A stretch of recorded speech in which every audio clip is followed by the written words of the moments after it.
प्रणाम, आदाब। Idea generating studio के एक और नए फिल्मी एपिसोड में हम आपका दिली इस्तकबाल करते हैं। आपका हार्दिक स्वागत है। आज के इस एपिसोड में हम गुफ्तगू करेंगे हिंदी फिल्मों के मशहूर प्लेबैक सिंगर, गुलकार और एक अजीम शख्सियत की से दुनिया मोहम्मद रफ़ी के नाम से याद करती है।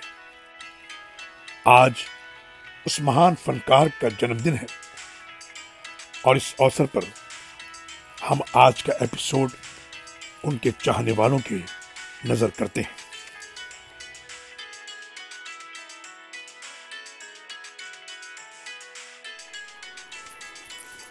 मोहम्मद रफ़ी 1924 में पंजाब के शहर कोटला सुल्तान सिंह में पैदा हुए।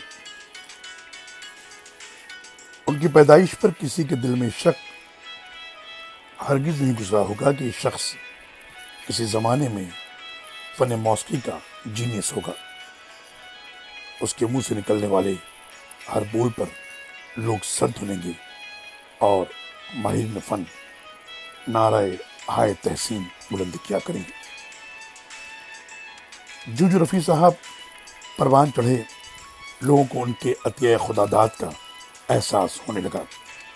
यहाँ तक कि 1941 में उन्होंने एक पंजाबी फिल्म गुले बलोच में भी पहली बार अपनी आवाज़ का जादू जगाया। उस वक्त उनकी उम्र 17 साल थी। उस जमाने में के एल सहगल साहब का सिक्का चलता था और हर सिंगर अपने आप को उनकी आवाज में ही पेश करता था। उस जमाने में मुकेश भी नए नए थे। उनका गाना दिल चलता है तो चलने दो, ये सुनकर इस बात पर आपको यकीन करने को दिल चाहता है। 1947 में रफ़ी साहब ने फिल्म जुगनू में गाना गाया, यहां बदला वफा का बेवफाई के सिवा क्या है, और बेपनाह दाद तहसीन हासिल की। 1948 में रफ़ी साहब ने हसन लाल भगत राम की हिदायत में सुनो सुनो ए दुनिया वालों बापू जी की अमर कहानी गाया, जो गांधी जी की जिंदगी का कास था। और उसी के साथ रफ़ी साहब की लाफानी शोहरत और मकबूलियत का वो दौर शुरू हुआ जिसका खात्मा उनके इंतकाल के बाद भी नहीं हुआ। फिल्म दुनिया में ऐसे चंद ही लोग गुजरे हैं जिनकी जिंदगी आखिर तक बेदाग और स्कैंडल से पाक रही। ऐसे ही लोगों में सबसे ऊपर नाम रफ़ी साहब का है। ये मालूम करके बड़ी हैरत होती है कि बेपनाह शोहरत और कामयाबी के बावजूद उन्होंने आखिरी सांस तक अपनी जिंदगी निहायत सादगी से गुजारी। शराब और सिगरेट से उन्हें बैर था। वो कोई फिल्मी पार्टी नहीं करते और ना ही किसी पार्टी में शरीक होते। उनके अखलाक का यह आलम था कि हर वक्त उनके चेहरे पर मुस्कुराहट होती। एक बार लता मंगेशकर ने उनके बारे में कहा था कि रफ़ी साहब भगवान के आदमी हैं। वो न पान खाते हैं, न सिगरेट पीते हैं और न ही शराब पीते हैं। उन जैसी आवाज़ न पहले किसी की थी और न अगले 100 सालों में किसी की हो सकती है।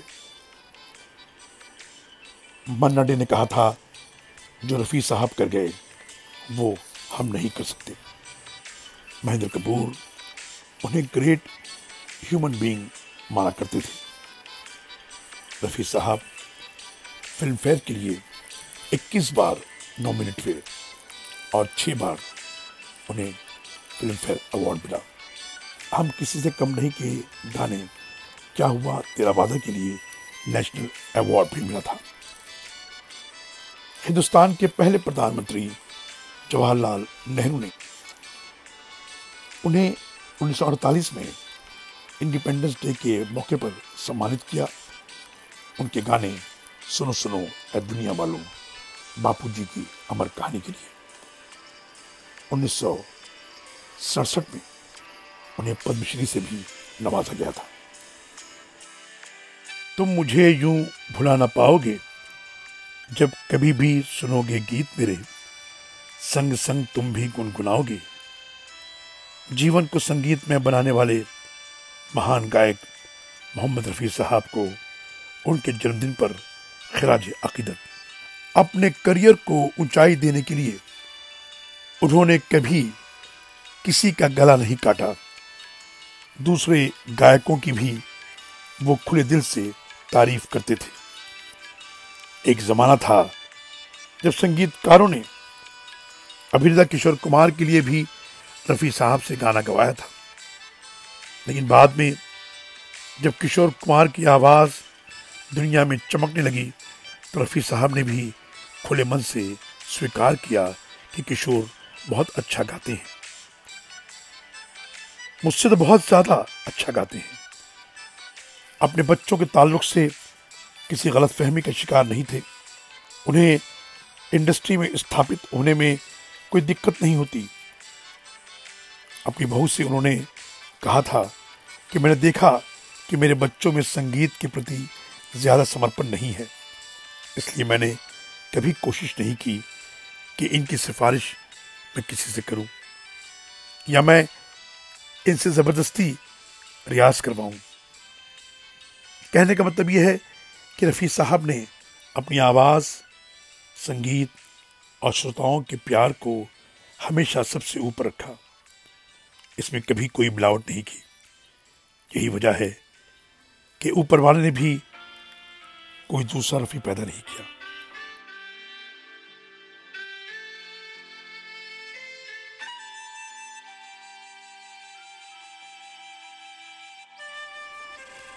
रफ़ी साहब वो फनकार रहे हैं जिन करियर में कोई उतार चढ़ाव नहीं आया। वो 1940 से लेकर अपनी मौत तक अपने मुकाम पर कायम रहे। दिलीप कुमार, देवानंद, गुरुदत्त, शम्मी कपूर, उनकी रेंज की कोई बाउंड नहीं थी। हेवीली क्लासिकल नंबर से लेकर पैपी डांस नंबर तक उन्होंने खुद को मजबूती से जमाए रखा। जहां के.एल. सहगल की आवाज़ चंद अदाकारों पर सूट करती थी, वहीं रफ़ी साहब की आवाज़ हर फनकार के चेहरे पर जचती थी, अच्छी लगती थी। ऐसा महसूस होता था कि वो फनकार खुद गा रहा है। देवानंद की फिल्म हम दोनों का गाना अभी न जाओ छोड़ के, दिलीप कुमार की फिल्म आन का गाना, गुरुदत्त की फिल्म प्यासा, धर्मेंद्र की फिल्म बहाने फिर भी आएंगी, ये सारी मिसालें हैं रफ़ी साहब के लिए। लेकिन सबसे ज़्यादा पार्टनरशिप उनकी रही शम्मी कपूर के साथ। जंगली फिल्म के Yahoo, an evening of Paris, तीसरी मंजिल, कश्मीर की कली, ये वो फिल्में हैं जिनके नगमात भुलाए नहीं भूलते। नौशाद साहब, एस.डी. बर्मन, शंकर जयकिशन, ओ.पी. नैयर, मदन मोहन, रोशन, कल्याण जी आनंद जी, आर.डी. बर्मन और दर्जनों संगीतकार के साथ उन्होंने काम किया, लेकिन उनकी खूब जमी लक्ष्मीकांत प्यारेलाल से।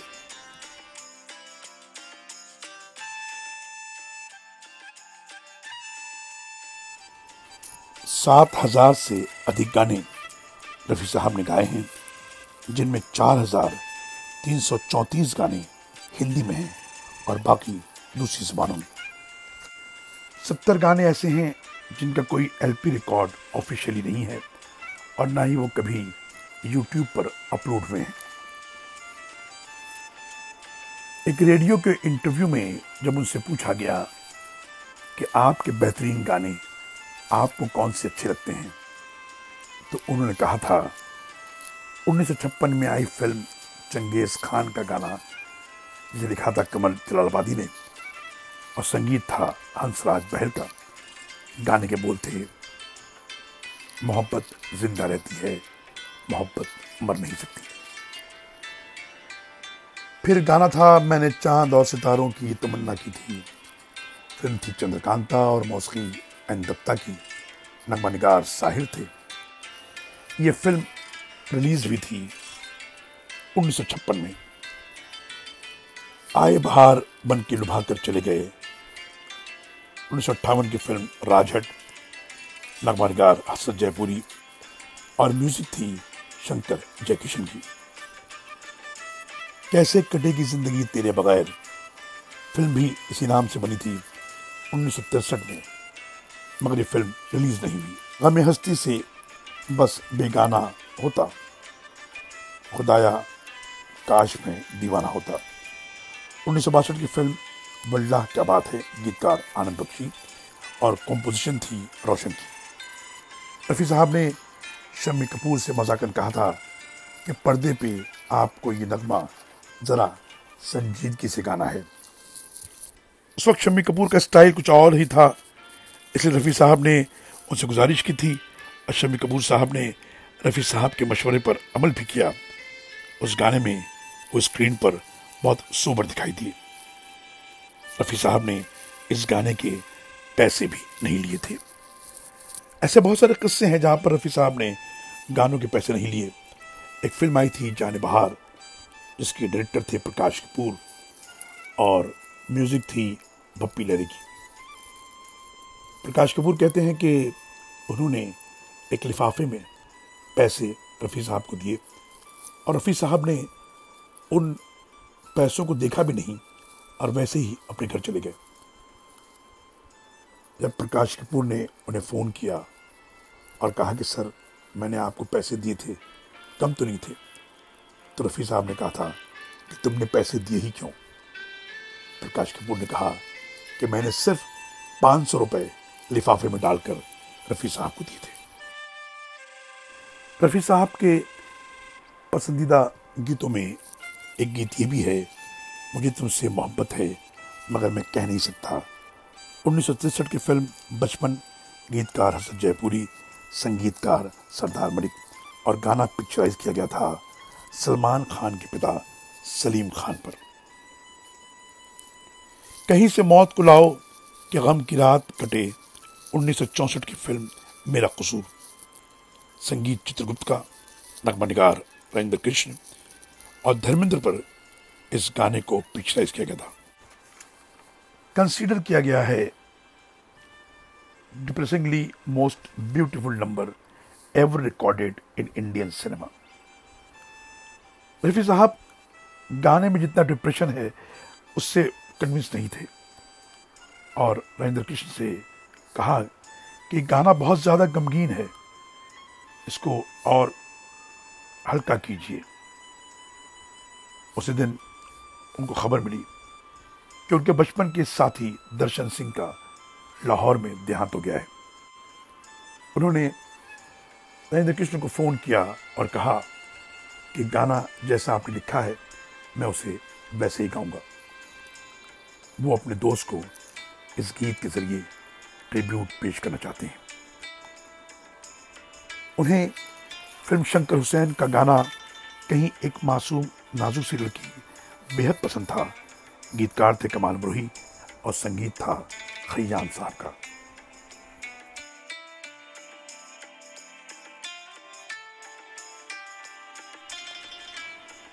लता मंगेशकर चाहती थी कि सॉन्ग की रॉयल्टी में गुलकार का भी हिस्सा हो और वो रफ़ी साहब का साथ चाहती थी, मगर रफ़ी साहब ने इस मुद्दे पर उनका साथ नहीं दिया। दोनों में अनबन हो गई और उसका फ़ायदा पहुंचा महेंद्र कपूर और सुमन कल्याणपुर को। 5 साल बाद दोनों में सुलह हुई।